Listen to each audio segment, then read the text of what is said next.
Yuk belanja di TS Mart. Dengan belanja di TS Mart, Anda turut berpartisipasi dalam dakwah yang diselenggarakan YTS.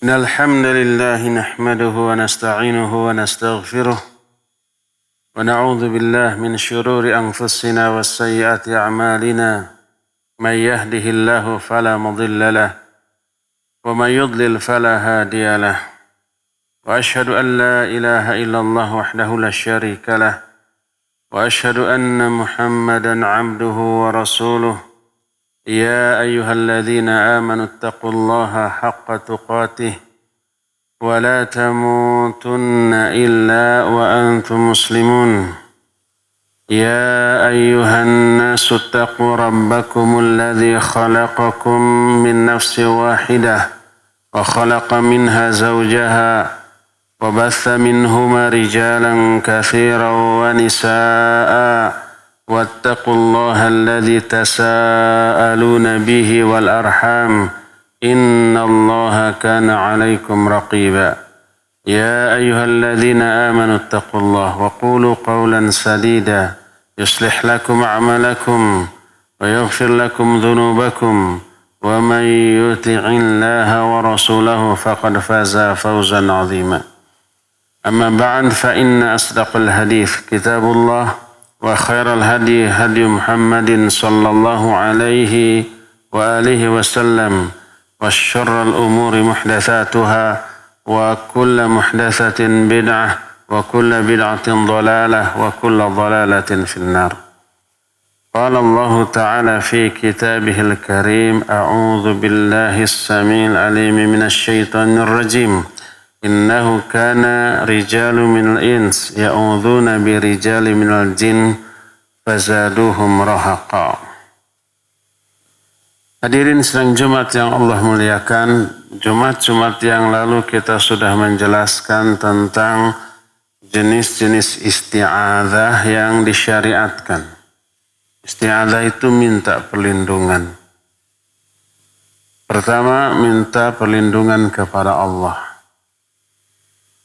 Kedua, minta perlindungan kepada asma dan sifat-sifat Allah.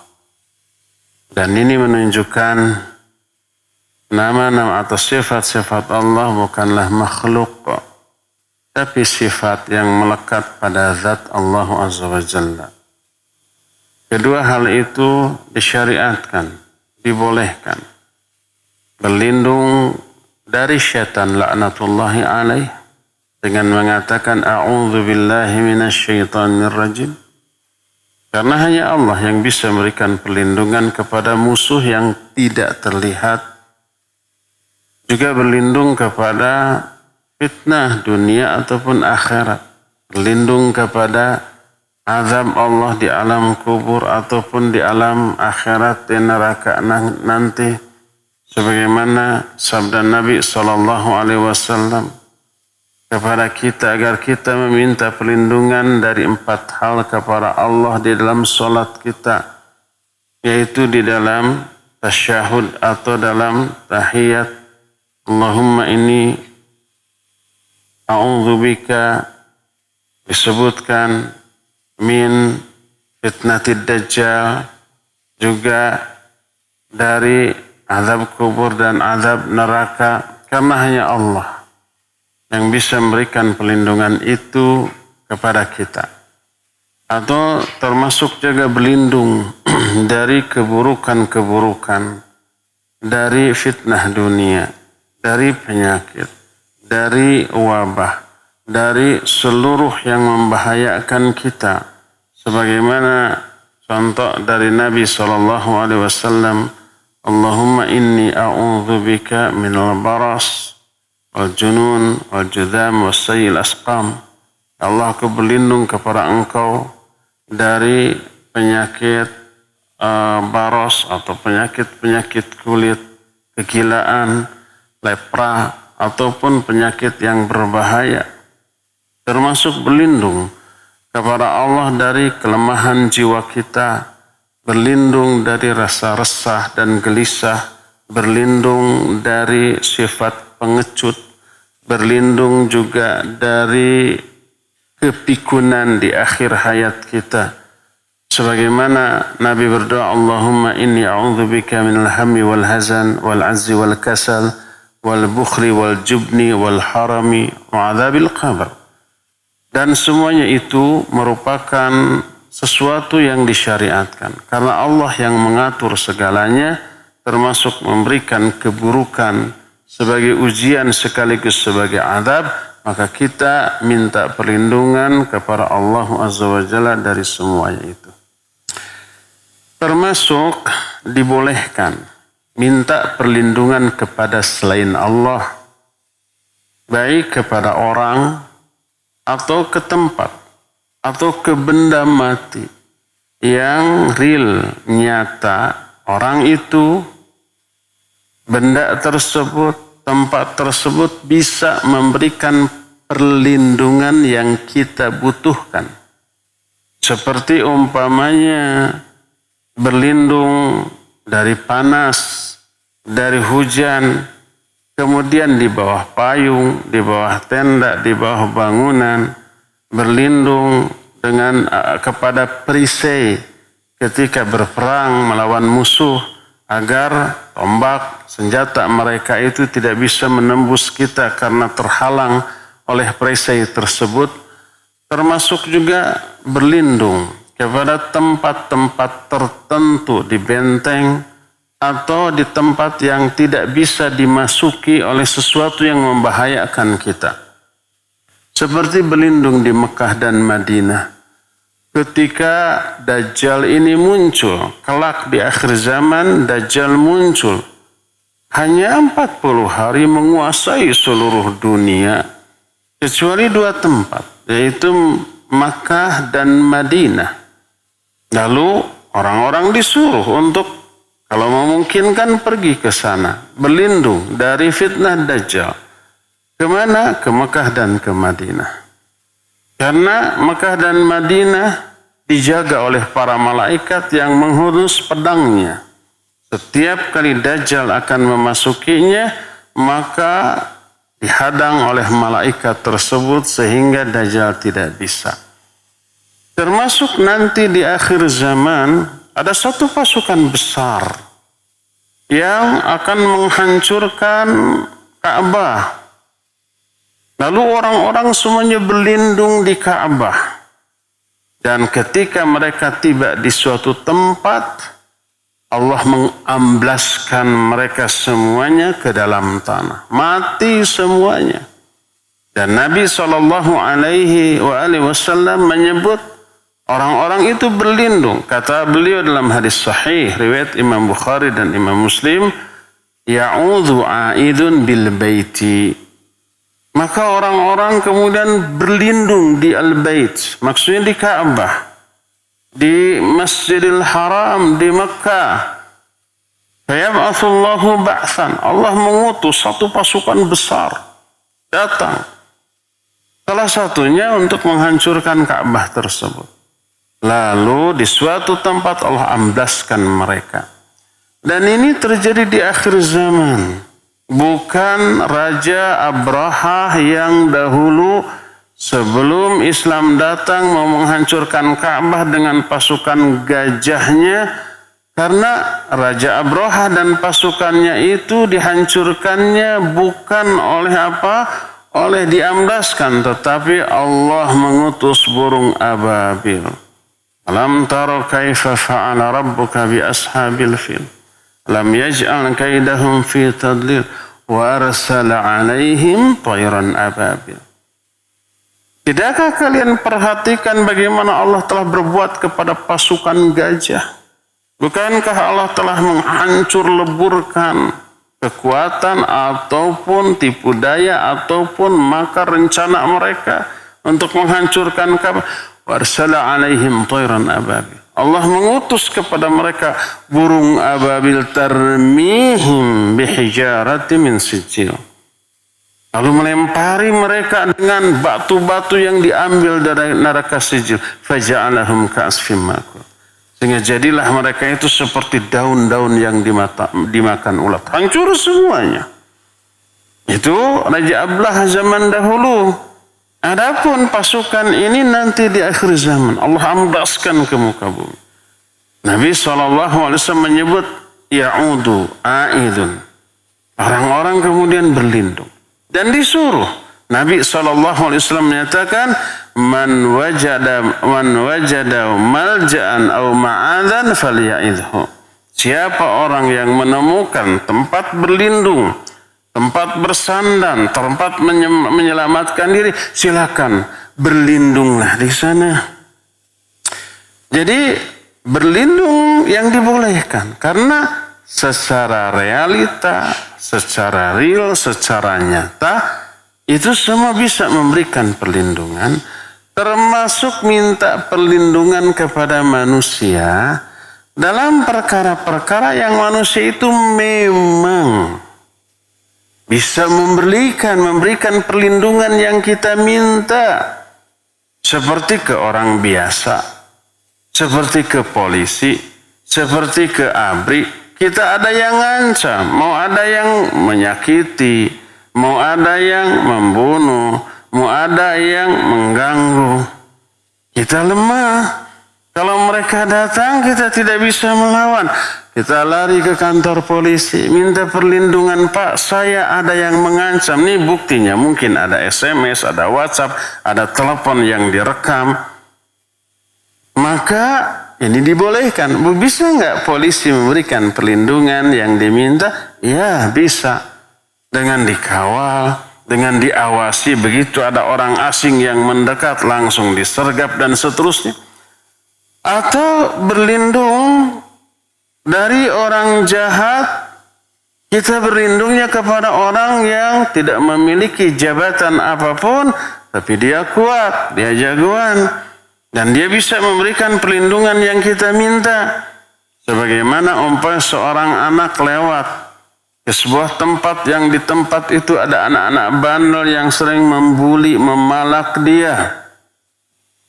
Lalu dia minta perlindungan ke kakaknya, ke ayahnya. Lindungi saya kalau lewat ke sana ada anak-anak bandel yang suka memalak.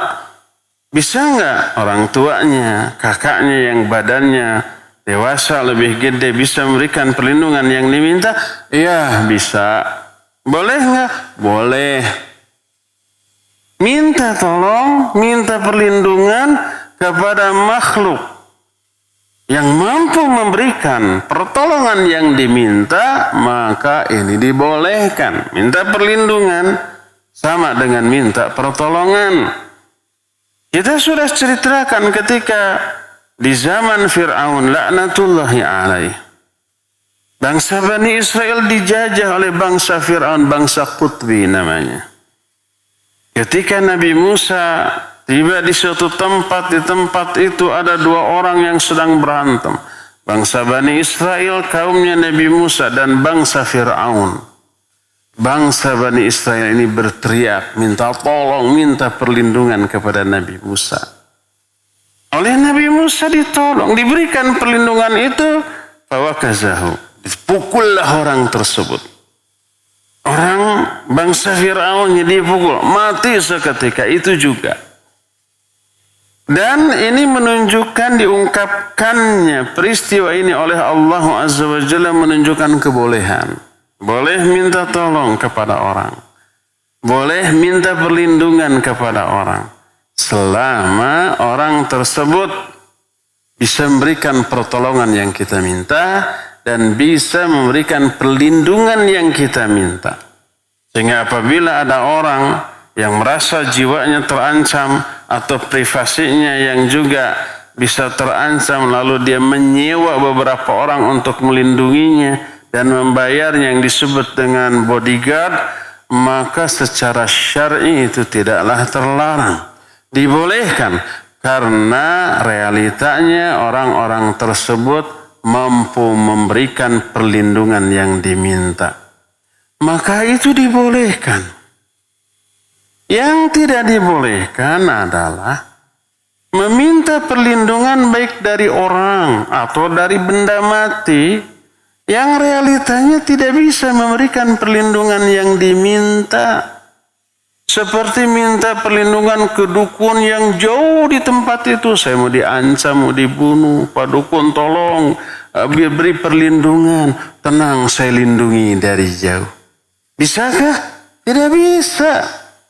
Atau meminta perlindungan kepada benda yang dianggap sakti mandraguna. Baik berupa cincin, berupa keris, berupa jimat yang lain, isim yang disabukan atau dikantongin. Tenang, kalau ada orang yang mencelakai, tiba-tiba dia ini terpental umpamanya. Tidak realistis, tidak masuk akal, tidak rasional, tidak logis, tidak ada penjelasan ilmiah. Kenapa cincin ini bisa melindungi dia dari kecelakaan? Kenapa keris ini bisa melindungi dia dari musibah, dari bahaya? Kenapa jimat tersebut? Tidak ada penjelasan yang rasional, yang logis, yang ilmiah. Maka ini yang terlarang. Ini yang nanti dikategorikan sebagai perbuatan syirik. Pada intinya, perbuatan tersebut merupakan perbuatan minta perlindungan kepada makhluk gaib yang diyakini menetap di benda-benda tersebut. Menetap tinggal di cincin, menetap tinggal di keris, dan minta perlindungan kepada setan dari kalangan bangsa jin. Jelas-jelas itu sesuatu yang terlarang secara syar'i berdasarkan nas Al-Quran dan hadis-hadis yang sahih. Sebagaimana ayat yang tadi di awal dikemukakan dalam surah Jin ayat yang ke-6, Allah menyatakan, "An annahu kana rijalun minal ins ya'udzuna birijali minal jinni fazaduhum rahaqa." Zaman baheula ada beberapa laki-laki di kalangan manusia meminta perlindungan kepada bangsa jin, kepada laki-laki bangsa jin. Fazaduhum rahaqa. Hal itu hanya menambah kedurhakaan mereka, menambah arogansi, kesombongan bangsa jin saja karena merasa lebih mulia dari manusia. Itu buktinya manusia tersebut meminta perlindungan kepadanya. Maka Allah Azza wa Jalla mencela hal itu dan melarangnya dan memberikan solusi bagaimana caranya agar manusia mukmin tidak diganggu oleh setan-setan dari kalangan bangsa jin. Termasuk meminta perlindungan kepada bangsa jin adalah minta perlindungan kepada dukun, minta perlindungan kepada benda-benda yang dianggap keramat dan sakti, dan minta perlindungan kepada mantra-mantra yang tidak disyariatkan, dengan isi mantra yang bahasanya tidak difahami karena menggunakan bahasa jin yang hanya dimengerti oleh mereka dan diajarkan oleh para dukun, yang dukun itu mengambil mantra tersebut dari kalangan bangsa jin yang menjadi kawannya. Maka itu semua terlarang dan bisa jatuh ke dalam hukum syirik kepada Allah Azza wa Jalla. Barakallahu li wa lakum fil Qur'anil azim wa nafa'ni wa iyyakum bima fihi minal ayati wa dzikril hakim wa taqabbalallahu minna wa minkum tilawatahu innahu huwas samiul alim.